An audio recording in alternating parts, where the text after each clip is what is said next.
Après Dallas dans la ville de Texas aux États-Unis d'Amérique en 2024, c'est le tour cette année de Luanda en Angola d'accueillir le 17e sommet des affaires États-Unis-Afrique. En présence des 6 chefs d'État africains, une dizaine de chefs de gouvernement, de hauts représentants, une centaine de chefs d'entreprise et une importante délégation américaine du département du commerce extérieur, le président de la République d'Angola et président d'exercice de l'Union africaine, João Lourenço, a ouvert ce lundi les travaux. Dans son allocution d'ouverture, l'hôte du sommet a présenté les nombreux avantages qu'offrirait un partenariat économique entre les USA et l'Afrique. Toutefois, a-t-il déclaré, nous avons besoin d'un partenariat qui préserve nos souverainetés. N'ayant jamais été impliqués dans la colonisation des pays africains, les USA doivent avoir une vision différente du partenariat économique avec l'Afrique, a conclu le président angolais.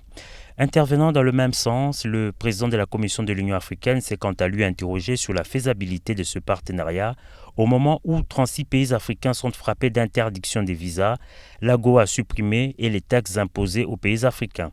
Plusieurs panels ont été organisés autour du thème général « Les voies de la prospérité, une vision commune du partenariat entre les États-Unis et l'Afrique ». Le projet du corridor de Lobito a fait l'objet d'un panel spécifique. Au nombre de panélistes, le vice-premier ministre, ministre des Transports de la RDC, représentant le chef de l'État. Jean-Pierre Bemba a présenté le corridor de Lobito comme le fondement d'un partenariat stratégique et souverain entre l'Angola, la Zambie et la République démocratique du Congo. Le corridor de Lobito est un projet qui est structurant, ce n'est pas simplement un chemin de fer qui va passer de sud-est du pays jusqu'au niveau de l'océan Atlantique. C'est un projet qui amène la Zambie, la RDC et l'Angola à pouvoir se structurer. Ça va permettre l'exportation, comme vous savez, d'un nombre important. On parle aujourd'hui, dès le début de l'opération, ça va permettre d'évacuer en moyenne 3 millions de tonnes de minerais par an.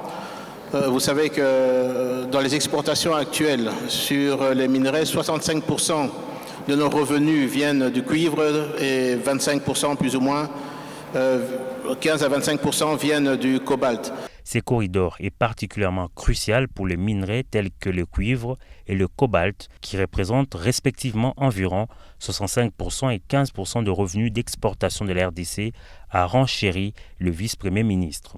Il convient de noter qu'en marge de ces assises internationales de Luanda, le président de la République Félix-Antoine Tshisekedi Tshilombo a eu un entretien en tête-à-tête avec son homologue João Lourenço. Il a aussi accordé plusieurs audiences avec le monde des affaires.